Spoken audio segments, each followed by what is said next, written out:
ሰላም ጤና ይስጥልኝ እንደምን ቆያችሁ ከቻናል 1 ቴሌቪዥን የሚተላለፍላችሁ የዜና ሰዓታችን ላይ ትገኛላችሁ ከሀገር ውስጥና ከውጭ እንዲሁም ቢዝነስ ዘገባዎችን ጨምሮ ወደ እናንተ እናደርሳለን ዜናዎቹ እየመራው አብራችሁ ቆይታ ማድረገውን ይፍራታ ጥላው ነኝ መልካም ቆይታ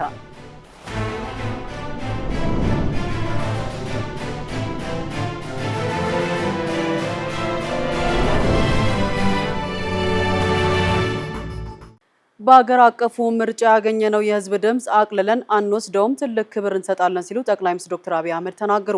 ጠቅላይ ሚኒስትሩ በህዝብ ተወካዮች ምክር ቤት ተገኝተው የመንግስትን የ2018 በጀት ዓመት የዕቅድ አፈጻጸም ሪፖርትና የ2019 በጀት ዓመት ዓመታዊ በጀት ላይ ከምክር ቤት አባላት ለተነሱ ጥያቄዎች ማብራሪያና ምላሽ በሰጡበት ወቅት እንደተናገሩት በወቅቱ የታየው ከፍተኛ የድምጽ ታላቅ መልእክት ያዘለ ነው ብለውታል። ለዝርዝሩ አማሩ ገብሩ ጠቅላይ ሚኒስትር አብይ አህመድ በህዝብ ተወካዮች ምክር ቤት ተገኝተው በሰጡት ምላሽና ማብራሪያ ካነሷቸው ጉዳዮች መካከል የዘንድሮ ሀገራዊ ምርጫ ይገኝበታል። ምርጫው የኢትዮጵያ ህዝብ ለዘመናት ያኖረውን የሀገር ግንባታ ባህል በተግባር ያረጋገጠበት ታሪካዊ ሁነት ነው ብለውታል። ምርጫው አይሳካም የሚለው ድምጽ በስፋት ሲሰማ እንደነበረ ብሎም ምርጫው በራሱ የጥቃት ኢላማ ተደርጎ ነበር ያሉት ጠቅላይ ሚኒስትሩ ቢሆንም የኢትዮጵያ ህዝብ የተሰነዘረውን ጥቃት በጽናት መክቶ አሸናፊ መሆን መቻሉን አውስተዋል። ኢትዮጵያውያን በአንድነት በመቆም ጽንፈኝነትን ተግባር ውድቅ ማድረጋቸውን ያብራሩት ጠቅላይ ሚኒስትሩ ለዚህም መላው የኢትዮጵያ ህዝብ ከፍተኛ ምስጋና ይገባዋል ብለዋል። በምርጫው ሂደት ላይ የታየውን ህዝባዊ ተሳትፎ ያነሱት ጠቅላይ ሚኒስትር አብይ አዛውንቶች፣ ታማሚዎች፣ ሀዘንተኞችና መጫቶች ጭምር በከፍተኛ ስሜትና ቁርጠኝነት መሳተፋቸውን ጠቁመዋል። ይህ የታየው ከፍተኛ ድምጽ እጅግ ታላቅ መልእክት ያዘለ መሆኑን በመግለጽ መንግስት ይህንን የህዝብ ውሳኔና ድምጽ በግዴለሽነት እንደማይመለከተውና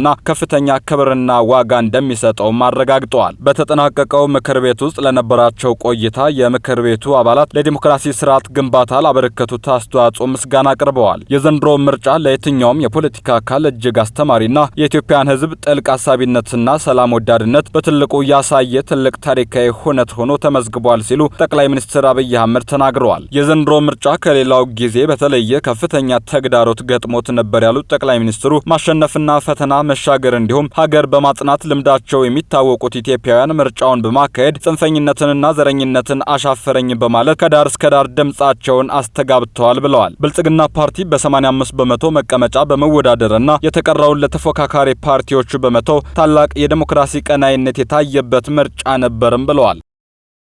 ሀገራዊ ምክክሩ ለዘመናት የተከማቹ ችግሮቻችንን የሚፈታና አዲስ የጋራ ማህበራዊ ውል የሚፈጸምበት ነው ሲሉ ጠቅላይ ሚኒስትር ዶክተር አብይ አህመድ ገለጹ።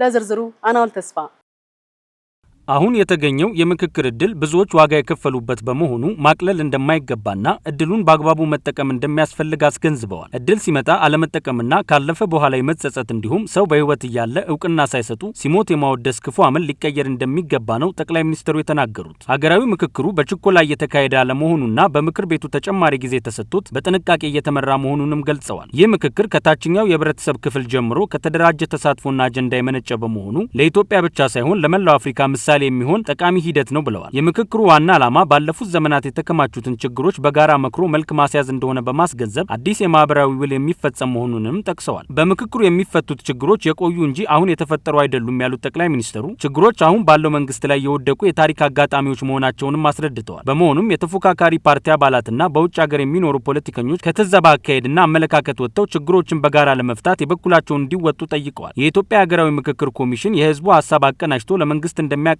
ጠቁመዋል። መንግስትም ከቀረቡት ሀሳቦች ትምህርት በመውሰድና ሊሻሻሉ የሚገባቸውን ጉዳዮች በጋራ በማጽደቅ ብሔራዊ መግባባትን እንዲፈጥር አረጋግጠዋል። በዲፕሎማሲያዊ ዘርፍና በቀጠናዊ ጉዳዮች ዙሪያ አስመልክተው በሰጡት ማብራሪያም ኢትዮጵያን በመቋቋም በመጠቀምና በመግራት የዲፕሎማሲያዊ መርህ አማካኝነት ብሔራዊ ጥቅሟን በአስተማማኝ ሁኔታ የሚያስጠብቅ አቅም መገንባቷን አብራርተዋል። የሀገሪቱ አቀማመጥና ተቋማዊ ልምምድ ቀላል አለመሆኑን የገለጹት ጠቅላይ ሚኒስትሩ ጠላቶች ይህንን በመርሳት የተሳሳተ ስሌት ውስጥ እንደሚገኙም አስገንዝበዋል። የትኛውም የሀገር ውስጥ ባንዳ የውጭ ጠላት ቢተባበረው እንኳን በኢትዮጵያ ሉዓላዊነት ላይ ቅንጣት ታክል ስጋት እንደሌለ በአስተማማኝ ሁኔታ አረጋግጠዋል። የ2019 ዓመተ ምህረት የፌዴራል መንግስት በጀት 2.34 ትሪሊዮን ብር ሆኖ በህዝብ ተወካዮች ምክር ቤት በሙሉ የድጋፍ ድምጽ ጸደቀ። 1.49 ትሪሊዮን ብር ገቢ ከሚሰበሰብ ታክስ ለማግኘትም ታቅዷል።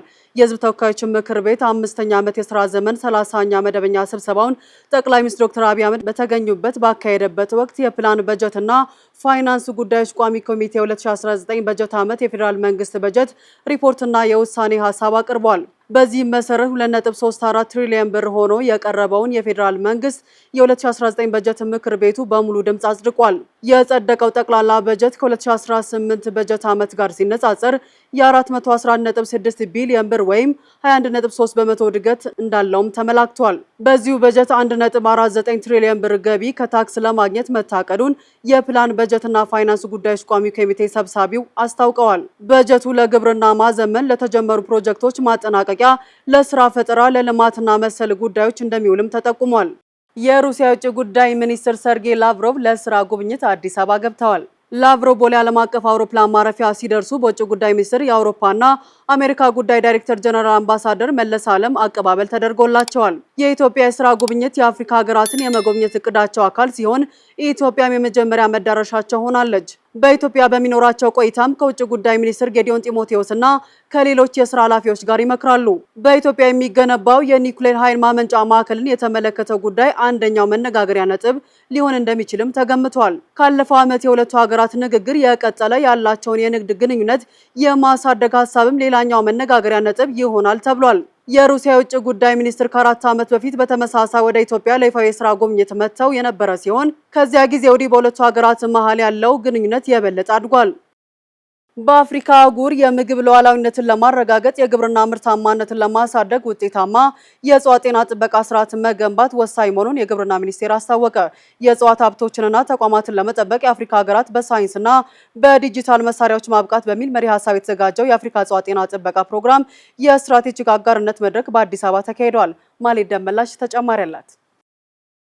በመድረኩ ላይ የግብርና ሚኒስትር ዴኤታ ፍቅሩ ረጋሳ እንደተናገሩት አፍሪካ ግብርናውን ለመለወጥና ዘላቂ ልማትን ለማምጣት የምታደርገው ጥረት በድንበር ተሻጋሪ ተባዮች፣ በወራሪ ዝርያዎች፣ በድንገተኛ በሽታዎችና በአየር ንብረት ለውጥ ምክንያት ከፍተኛ አደጋ ተደቅኖበታል። እነዚህ ተግዳሮቶች በምርት በብዝሃ ሕይወትና በኢኮኖሚ እድገት ላይ አሉታዊ ተጽዕኖ የሚያሳድሩ በመሆናቸው በእጽዋት ጤና ላይ መዋለ ንዋይ ማፍሰስ ለአፍሪካ የኢኮኖሚ ስኬት መሰረት መሆኑን ገልጸዋል። ተባይና የእጽዋት በሽታዎች በድንበር የማይገደቡ በመሆናቸው የትኛውም ሀገር ተግዳሮ ቶችን ብቻውን መፍታት ስለማይቻል አህጉራዊ የጋራ ርብርብ ያስፈልጋልን ብለዋል። ጠንካራ የእጽዋት ጤና ስርዓት መገንባት የግብርና ኢንቨስተሮችን ለመጠበቅ የምግብ ሉዓላዊነትን ለማረጋገጥና የተፈጥሮ ስነ ምህዳርን ለመንከባከብ መሰረታዊ መሆኑን አስገንዝበዋል። በተጨማሪም ደህንነቱ የተጠበቀና ተወዳዳሪ የንግድ ስርዓትን ለማመቻቸት እንዲሁም የምግብ ስርዓትን የመቋቋም አቅምን ለማጠናከር ወሳኝ ሚና እንዳለው ጠቁመዋል። በኢትዮጵያም ዘላቂ የግብርና ትራንስፎርሜሽንን ለማምጣት የእጽዋትን ጤና የመጠበቅ ተግባር ልዩ ትኩረት ተሰጥቶት እየተሰራበት እንደሚገኝ አስታውሰዋል።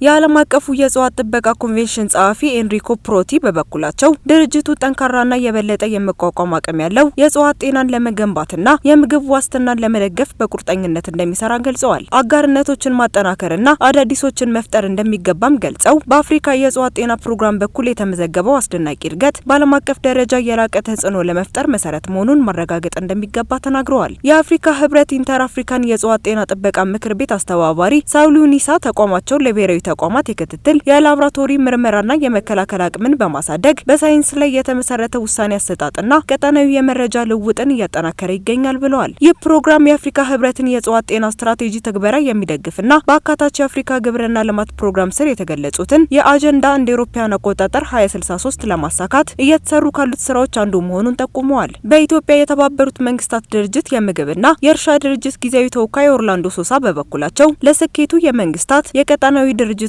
የልማት አጋሮች፣ የቴክኒክ ተቋማትና የግሉ ዘርፍ የተቀናጀ አጋርነት እጅግ አስፈላጊ መሆኑን ገልጸዋል። የገንዘብ ድጋፍ፣ የቴክኒክ እውቀት፣ ስልጠና፣ የምርምር አገልግሎት፣ የዲጂታል ድጋፍ ጋር የተያያዙ አስተዋጽኦዎች ተቀናጅተው ዘላቂ አቅምን ለመገንባት መዋል እንዳለባቸውም ተናግረዋል። ለአርሶ አደሮችና በእሴቱ ሰንሰለት ውስጥ ላሉ ተዋናዮች ልዩ ትኩረት መሰጠት እንደሚገባም ገልጸዋል። የጤና ባለሙያዎች የሙያ ፈቃድ ፈተና በነሐሴ ወር 2018 ዓ.ም ይሰጣል።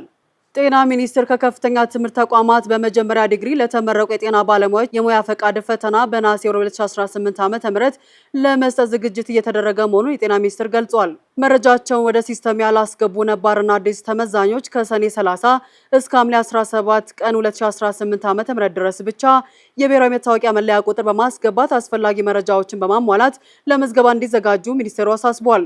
መረጃ የማስተሳሰር ሂደት እንዳለቀ የፈተና ጣቢያ መረጣ ሂደት እንደሚቀጥልም ተገልጿል። በሰኔ 2018 ዓ.ም የመውጫ ፈተና ተፈትነው ያለፉ ተመዛኞች የስም ዝርዝራቸው በተማሩበት ተቋም አማካኝነት ወደ ሲስተም ማስጫን እንደሚጠበቅባቸው ሚኒስትሩ አስገንዝበዋል። እየተከታተላችሁ የምትገኙት ከቻናል 1 ቴሌቪዥን የሚተላለፍላችሁ የዜና ሰዓታችን ነው። አሁን ደግሞ ከውጭ ያገኘናቸው መረጃዎች አልፋለሁ። የተባበሩት መንግስታት ድርጅት በሱዳን አልኦበይድ ከተማ የተፈጸሙ በደሎችን የሚያጠና አስቸኳይ ምርመራ ቡድን እንዲቋቋም የሚያዝ ውሳኔ ሀሳብ አጸደቀ። የፈጥኖ ደራሽ ድጋፉ ሰጪ በሱዳን ትላልቅ ከተሞች ከፍተኛ ጥፋት ለመፈጸም የተዘጋጀ ነውም ተብሏል። ለዝርዝሩ አማሩ ገብሩ። ብሪታንያን ጨምሮ 14 ሀገራት ለተባበሩት መንግስታት ድርጅት የሰብአዊ መብቶች ምክር ቤት ያቀረቡት የውሳኔ ሀሳብ በሱዳን አልኦበይድ ክልል ፈጥኖ ደራሽ ድጋፍ ሰጪ ኃይሉ እየፈጸመ ያለውንና እየተባባሰ የመጣውን የኃይል እርምጃ የሚያወግዝ እንዲሁም የተፈጸሙ በደሎችን የሚያጠና አስቸኳይ የምርመራ ቡድን እንዲቋቋም የሚጠይቅ ነው። በዚህ የውሳኔ ሀሳብ ላይ የፈጥኖ ደራሽ ድጋፍ ሰጪ ኃይሉ ከሱዳን ትላልቅ ከተሞች አንዷ በሆነችው አልኦበይድ ዙሪያ ጦሩን እያከማቸ እንደሆነና መጠነ ሰፊ የጭፍጨፋ አደጋ ሊከሰት እንደሚችልም ማስጠንቀቂያ ሀሳብ ይዟል። ይህ ከበባ ባለፈው ዓመት በሰሜን ዳርፉር አልፋሽር ከተማ የተከሰተውን አስከፊ ሁኔታ የሚያስታውስ መሆኑም ተገልጿል። በምክር ቤቱ የብሪታንያ የሰብአዊ መብት አምባሳደር እነዚህ አሰቃቂ ድርጊቶች ዳግም ሊደገሙ አይገባም ሲሉም አሳስበዋል። የተመድ የሰብአዊ መብቶች ከፍተኛ ኮሚሽነር በበኩሉ በአልኦበይድ ዙሪያ ከፍተኛ ውድመት አደጋ እየተከሰተ መሆኑን አስታውቆ ድርጅታቸው በአካባቢው ያለ ፍርድ ሰዎችን የመግደል፣ የመጥለፍ፣ የማሰቃየትና የጾታ ግንኙነት ጥቃቶች መፈጸማቸውን የሚያሳዩ ማስረጃዎችን መመዝገቡን ገልጸዋል። ነገር ግን ፈጥኖ ደራሽ ኃይሉ እነዚህ ውንጀላዎች በጠላቶች የተፈበረኩ መሆናቸውን በመግለጽ ያስተባበለ ሲሆን በተቃራኒው በሱዳን ጦር ላይ ተመሳሳይ ክሶችን እያቀረበ ይገኛል። የመንግስታቱ ድርጅት ከፍተኛ የሰብአዊ መብቶች ባለስልጣን የፈጥኖ ደራሽ ኃይሉን መሪ መሐመድ ሐምዳን ዳጋሎ ጋር በስልክ ተወያይተው የሰብአዊ መብቶች ባለሙያዎችና ሲቪሎች በሰላም መንቀሳቀስ የሚችሉበት ሁኔታ እንዲመቻች መጠየቃቸውን ሮይተርስ ዘግቧል። የተባበሩት መንግስታት ድርጅት የዓለም አቀፍ የሰው ሰራሽ አስተውሎት አስተዳደር ጉባኤ በጄኔቫ መካሄድ ጀምሯል። በመድረኩ ከ70 በላይ ሀገራት፣ ታላላቅ የቴክኖሎጂ ኩባንያዎች፣ ምሁራንና የሲቪል ማህበረሰብ ተወካዮች ተሳትፈዋል። አማሩ ገብሩ ተጨማሪ ያለው። ጉባኤው የሚካሄደው ሰው ሰራሽ አስተውሎት ከሰው ልጅ የመቆጣጠር አቅም በላይ በሆነ ፍጥነት እያደገ ባለበት ወቅት ሲሆን የቴክኖሎጂውን ደህንነትና ስነ ምግባራዊ አጠቃቀም ለማረጋገጥ ያለመ መሆኑ ተገልጿል። የተመድ ዋና ጸሐፊ አንቶኒዮ ጉተሬዝ በመክፈቻ ንግግራቸው እንደገለጹት ቴክኖሎጂው ደህንነቱ የተጠበቀ፣ ፍትሐዊ፣ ለሁሉም ተደራሽና ስነ ምግባርን የተላበሰ እንዲሆን ዓለም አቀፍ ትብብር ወሳኝ ነው ብለዋል። እስካሁን የሰው ሰራሽ አስተውሎት ደንቦች በበለጸጉ ሀገራት ብቻ ሲወሰኑ የቆዩ ሲሆን በዚህ ጉባኤ ደግሞ ታዳጊ ሀገራት በውሳኔ ሰጭነት እኩል ተሳትፎ እንዲያደርጉ ሰፊ እድል ተፈጥሯል። የጉባኤው ተባባሪ ሊቀመንበር የሆኑት የኤልሳልቫዶርና የኢስቶኒያ አምባሳደሮች ሰው ሰራሽ አስተውሎት ለመላው የሰው ልጅ የጋራ ሀብት መሆን እንዳለበትና ማሽኖች ሁልጊዜ በሰው ልጆች ሙሉ ቁጥጥር ስር መሆን እንዳለባቸው አሳስበዋል። ጉባኤው ለ3 ቀናት የሚቆይ ሲሆን በዚህ ወቅት ከዲጂታል ክፍተት መጥበብ ጀምሮ ዓለም አቀፍ የደህንነት ስጋቶችን በሚመለከት ጉዳዮች ላይ ይወያያሉ። ተሳታፊዎች የረጅም ጊዜ የሰው ሰራሽ አስተውሎት ማዕቀፍ ለማዘጋጀት የጋራ መግባባት ላይ እንደሚደርሱም ይጠበቃል። በሆርሙዝ የባህር ወሽመጥ ጥቃት የተዘነዘረባት አንድ የነዳጅ ጫኝ መርከብ በእሳት እንደተያያዘች የብሪታንያ ወታደራዊ ምንጮች አስታወቁ። ጥቃቱ የተፈጸመው በኦማን የባህር ዳርቻ አቅራቢያ በሚገኘውና ለዓለም የነዳጅ ግብይት እጅግ ወሳኝ በሆነው ጠባቡ የሆርሙዝ የባህር መስመር ላይ መሆኑም ታውቋል። ጸጋኔ ተሰማ ዝርዝር አላት።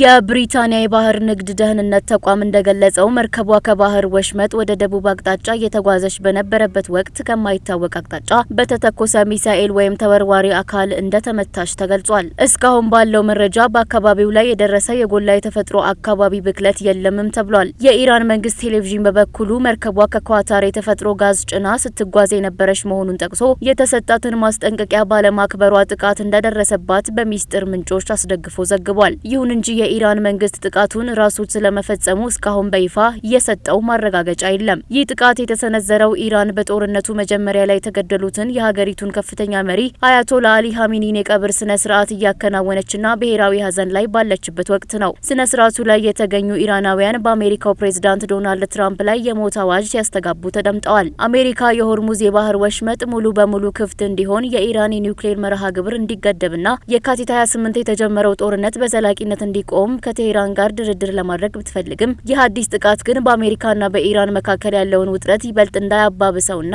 ቀጠናዊ ጦርነት እንዳይቀሰቅስ ከፍተኛ ስጋት ደቅኗል። የአሜሪካው ፕሬዝዳንት ዶናልድ ትራምፕ ኢራን በኒውክሌር ጉዳይና በሰላም ንግግሩ ከስምምነት ካልደረሰች አሜሪካ ጦርነቱን አባብሳ እንደምትቀጥል አስጠነቀቁ። የኢራን ከፍተኛ የጸጥታ ምክር ቤት በበኩሉ የአሜሪካ ዛቻ ከቀጠለ ተመጣጣኝ ምላሽ እንሰጣለን ብለዋል። ለጋዜጠኞች መግለጫ የሰጡት ፕሬዝዳንት ዶናልድ ትራምፕ በቅርቡ የተካሄዱት ቀጥተኛ ያልሆኑ የአሜሪካ ኢራን ድርድሮች ውጤታማ እንዳልነበሩ በማስታወስ ኢራን ስምምነት ላይ ትደርሳለች ብለን እንጠብቃለን፣ ካልሆነ ደግሞ ጦርነቱን አባብሰን ቀጥለን በድል እንቋጨዋለን ሲሉ ተደምጠዋል። እኔ የምመርጠው ስምምነት ነው ያሉት ትራምፕ የ91 ሚሊዮን ሕዝብ እንዲጎዳ አልፈልግም፣ አስፈላጊ ከሆነ ግን የኢራን ድልድዮች፣ የኃይል አቅርቦትና የኤሌክትሪክ ማመንጫ ተቋማትን በፍጥነት መደምሰስ እንችላለን ሲሉ ተናግረዋል። የአሜሪካ መንግስት ዋና ግብ ኢራን የኒውክሌር መሳሪያ እንዳትገነባ የሚሳይል አቅሟን እንድትገድብና በክልሉ በተደጋጋሚ የምትፈጽማቸውን የወታደራዊ ድጋፎች እንድታቆም ማስገደድ መሆኑን ያነሱት ትራምፕ ሆኖም እስካሁን እነዚህ ዓላማዎች ሙሉ በሙሉ እንደተሳኩ ግልጽ ማስረጃ የለም ማለታቸውን ሮይተርስ ዘግቧል። የኢራን ከፍተኛ የጸጥታ ምክር ቤት ኃላፊዎች በበኩላቸው ኢራን በቀረቡ የድርድር ሀሳቦች ስምምነት ላይ አልደረሰችም የሚለው የትራምፕን ንግግር ከእውነት የራቀ ነው፣ ማናቸውም አይነት ወታደራዊ ዛቻዎች በዚሁ ከቀጠሉ ተመጣጣኝ ምላሽ እንደሚሰጡም አስጠንቅቀዋል። ከሰሞኑ በቴህራን እየተካሄደ የሚገኘው የቀድሞ ከፍተኛ መሪ አያቶላ አሊ ሀሚኒ የሽኝት ስነ ስርዓት ከፍተኛ ቁጥር ያለው ህዝብ በማሰባሰብ የኢራን መንግስት አሁንም የህዝብ ድጋፍ እንዳለው ለማሳየት እየተጠቀመበት መሆኑን ሮይተርስ ጨምሮ ዘግቧል። በደቡብ ኮሪያ ሳይንስና ቴክኖሎጂ ተቋም የተቀመረውና በአጭር ጊዜ ውስጥ የደም መፍሰስን የሚያቆመው አዲሱ የሚረጭ ፓውደር ዱቄት በሕክምናው ዓለም አዲስ ተስፋን ፈንጥቋል። ለዝርዝሩ ጸጋኔስ ተሰማ።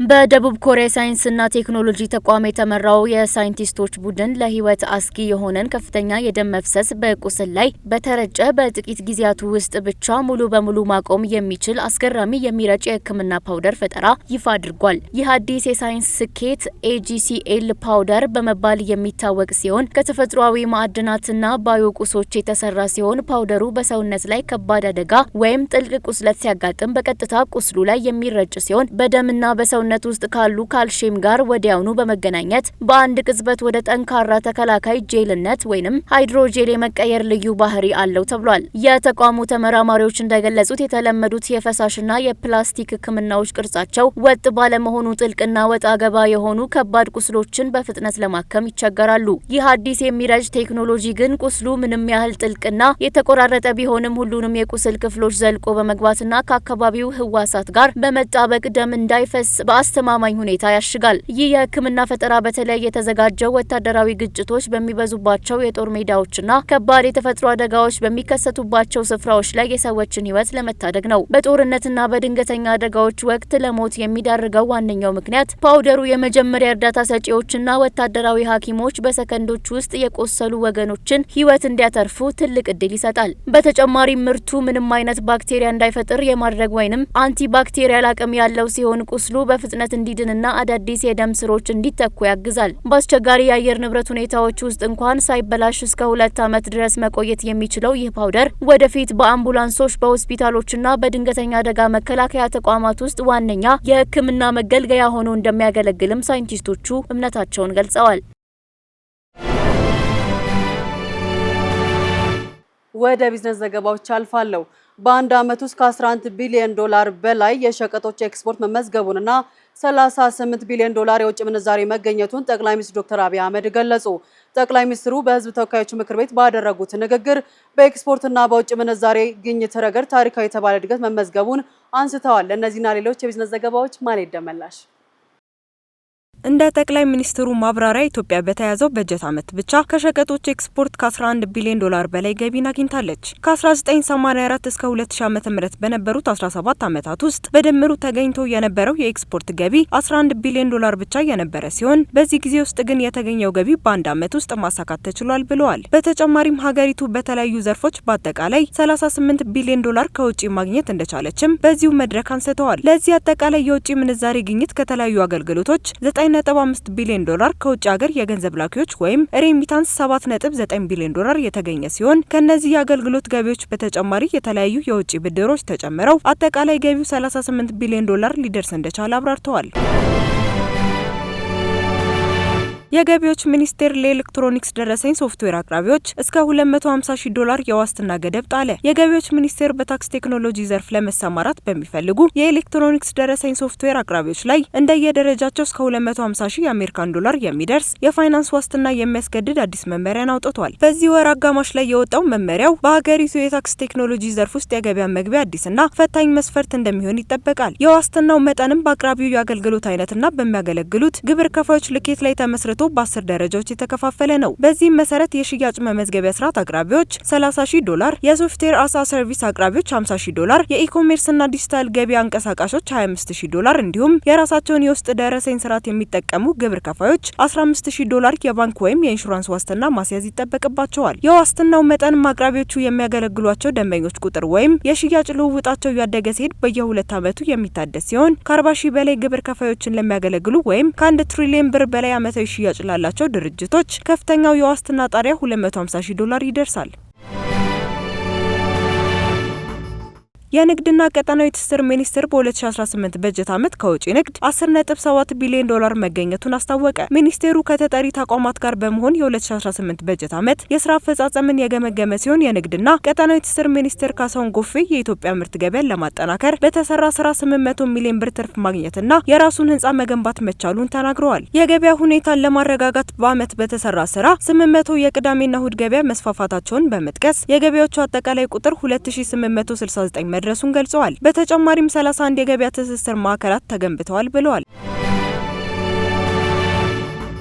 የናይጄሪያው ዳንጎቴ ነዳጅ ማጣሪያ በሰኔ ወር 466,000 ሜትሪክ ቶን የጀት ነዳጅ ወደ አውሮፓ በመላክ የአሜሪካን ቀዳሚነት በመንጠቅ ትልቁ አቅራቢ ሆኗል። ይህ ግዙፍ ማጣሪያ በአውሮፓ የነዳጅ ገበያ ላይ ተጽዕኖ ማሳረፉ ተገልጿል። የናይጄሪያው ቢሊዮነር አሊኮ ዳንጎቴ ግዙፍ የነዳጅ ማጣሪያ በአውሮፓ የኢነርጂ ገበያ ላይ ከፍተኛ መዋቅራዊ ለውጥ እየፈጠረ ይገኛል። በሰኔ ወር በተደረገው የንግድ ልውውጥ ማጣሪያው ታሪካዊ የተባለለትን 466,000 ሜትሪክ ቶን የአውሮፕላን ነዳጅ ወደ አውሮፓ ሀገራት መላኩ ተረጋግጧል። ይህ ስኬት ማጣሪያው እንደ አውሮፓውያን አቆጣጠር በ2024 ስራ ከጀመረ ወዲህ ከፍተኛው የወጪ ንግድ መጠን ሆኖም ተመዝግቧል። የዳንጎቴ ነዳጅ ማጣሪያ ያሳየው ፈጣን እድገት ባህላዊውን የአትላንቲክ የነዳጅ ንግድ መስመር የቀየረ ሆኗል። እስከ ዛሬ ድረስ አውሮፓን በጀት ነዳጅ በከፍተኛ ደረጃ ስትደጉም የነበረችውን ዩናይትድ ስቴትስን በመብለጥ ናይጄሪያ ቀዳሚያው የውጭ አቅራቢ ለመሆን በቅታለች። የዳንጎቴ ምርት የአውሮፓን ገበያ ማጥለቅለቁን ተከትሎ ከአሜሪካ ወደ አውሮፓ የሚላከው የነዳጅ መጠን በከፍተኛ ሁኔታ ቀንሷል። ይህ የአቅርቦት መጨመር ደግሞ በአውሮፓ ገበያ ላይ የነዳጅ ዋጋ እንዲያሽቆለቁል አድርጎታል። ይህም በምዕራባውያን የነዳጅ ማጣሪያ ላይ የትርፍ ጫና መፈጠሩን የዘርፉ ተንታኞች ይናገራሉ ሲል ቢዝነስ ኢንሳይደር ዘግቦታል። በመጨረሻም ስፖርት በ23ኛው የዓለም ዋንጫ የጥሎ ማለፍ ጨዋታ ትናንትና ተካሂዷል። ለዋንጫ የሚጠበቁት ሁለት ሀገራት ያገናኘው ጨዋታ ፖርቹጋል በስፔን ተሸንፋ ከውድድሩ ተሰናብታለች። ክሪስቲያኖ ሮናልዶ ለብሔራዊ ቡድኑ የመጨረሻ ጨዋታውን ያደረገ ሲሆን ሁሉንም ነገር ሰጥቻለሁ በማለት ከብሔራዊ ቡድኑ ጋር የሚያደርገውን ጉዞ ለማጠቃለል መወሰኑን ገልጿል። አናውል ተስፋ እንደሚከተለው ያቀርበዋል። በጋራ 23ኛውን የዓለም ዋንጫ ያዘጋጁትም ሶስቱም ሀገራት ከውድድሩ ውጭ ሆነዋል። አሜሪካ በቤልጂየም 4-1 ተሸንፋ ከውድድሩ ውጭ ከመሆኗ በላይ የመገናኛ ብዙሃን መነጋገሪያ የሆነው የአጥቂዋ ቀይ ካርድ ተቀልብሶ መሰለፉ ነበር። ውሳኔው የፊፋን ቁመና የተፈታተነ ከመሆኑ በተጨማሪ በብዙዎች ተተችቷል። የቀድሞ የፊፋ ፕሬዝዳንት ሴብላተር ከተቺዎቹ አንዱ ነበሩ። የአውሮፓ እግር ኳስ ማህበር ውሳኔ በጽኑ ኮንነዋል። የፊፋ ፕሬዝዳንት ኢንፋንቲኖ ውሳኔው የፕሬዝዳንት ትራምፕ ጥያቄ ተከትሎ የመጣ መሆኑን የተናገሩ ሲሆን ፕሬዝዳንት ትራምፕም ውሳኔው እንዲቀለበስ መጠየቃቸውን በይፋ ተናግረዋል። ያም ሆነ ይህ አጥቂ ቢሰለፍም አሜሪካ ከውድድር ውጭ ከመሆን አላዳናትም። የዓለማችን ኮከብ ክርስቲያኖ ሮናልዶ ከስፔን ጋር ከተደረገው ጨዋታ በፊት የ2026ቱ የፊፋ ዓለም ዋንጫ የመጨረሻው እንደሚሆን አስታውቆ ነበር። ከስፔን ጋር በሚደረግም ጨዋታ ግን የመጨረሻው እንዳይሆን ምኞቱን በመግለጽ ሆኖም ግን ምኞቱ ሳይሳካ ቀረ። ፖርቹጋል በስፔን ተሸንፋ ከዓለም ዋንጫ ተሰናብታለች። ሮናልዶም የመጨረሻ የዓለም ዋንጫ ጨዋታው ሆኗል። በ6 የዓለም ዋንጫዎች ቢሰለፍም ለሀገሩ የዓለም ዋንጫን የማስገኘት ህልሙ አክትሟል። ሮናልዶ ሁሉንም ነገር ሰጥቻለሁ በማለት ከብሔራዊ ቡድን ጋር የሚያደርገውን ጉዞ ለማጠቃለል መወሰኑን ገልጿል። ይህ ውሳኔውም የዓለምን እግር ኳስ አፍቃሪያንን ትኩረት ስቧል። ኮከቡ ተጫዋች ለሀገሩ ያለውን ቁርጠኝነትና ያበረከተውን ሁሉ አበርክቶ በመግለጽ እግር ኳስን በታላቅ መድረክ እንደሚሰናበት አመላክቷል። በዚህም መሰረት የዘንድሮ ውድድር የዚህ እውቅ ሰው የመጨረሻ የዓለም ዋንጫ መድረክ ይሆናል። ሮናልዶም በውድድሩ ማጠቃለያ ላይ ከዓለም አቀፍ እግር ኳስ በይፋ እንደሚለያይም ይጠበቃል። ዓለም ዋንጫ ከፖርቹጋል ብሔራዊ ቡድን ጋር የሚያደርገው የመጨረሻ ውድድር እንደነበረም አረጋግጧል። ሮናልዶ ከስፔን ጋር ከሚደረገው ጨዋታ በፊት ዋና ነገር በተቻለ መጠን በውድድሩ መደሰት ነው። ይህ የመጨረሻ የዓለም ዋንጫ ይሆናል። ነገር ግን ይህ ጨዋታ የመጨረሻ እንዳይሆን ተስፋ አደርጋለሁ ሲል ተናግሮ ነበር። እድሜው 41 የደረሰው ኮከቡ ተጫዋች በዚህ ዓመት ውድድር ላይ እስካሁን 3 ጎሎችን ማስቆጠር ችሏል። ይህንንም ተከትሎ በ6 የተለያዩ የዓለም ዋንጫዎች ላይ ጎል ያስቆጠረ በታሪክ የመጀመሪያው ተጫዋች መሆን ችሏል። ስፔን የተሻለ በነበረችበት በዚህ ጨዋታ በባከነ ሰዓት የአርሰናሉ አጥቂ ሜሪኖ ባስቆጠራት አንድ ግብ ወደ ቀጣዩ ዙር ማለፏን አረጋግጣለች። ሌላ በተደረገ ጥሎ ማለፍ ጨዋታ ቤልጅየም አሜሪካን 4-1 ስታሸንፍ በጋራ 23ኛውን የዓለም ዋንጫ ያዘጋጁት ካናዳ፣ ሜክሲኮና አሜሪካ ሶስቱም ሀገራት ከውድድር ውጭ ሆነዋል። በራሳቸው ድግስ ሌላ ሀገር ሲሞሸር ለማየት ተገደዋል። ዛሬም ቀጥሎ በሚካሄደው 23ኛው የዓለም ዋንጫ የጥሎ ማለፍ ጨዋታ አርጀንቲና ከግብጽ፣ ስዊዘርላንድ ከኮሎምቢያ የሚያደርጉት ጨዋታ ይጠበቃል። ስትከታተሉ የቆያችሁት ከቻናል 1 ቴሌቪዥን የሚተላለፍላችሁ የዜና ሰዓታችንን ነበረ። ዜናዎቹን እየመራው አብሬያችሁ ቆይታ ያደረኩት እኔ ፍራታ ጥላሁን ነበርኩኝ። ሌሎች የቻናል 1 ፕሮግራሞች ይቀጥላሉ። መልካም ጊዜ።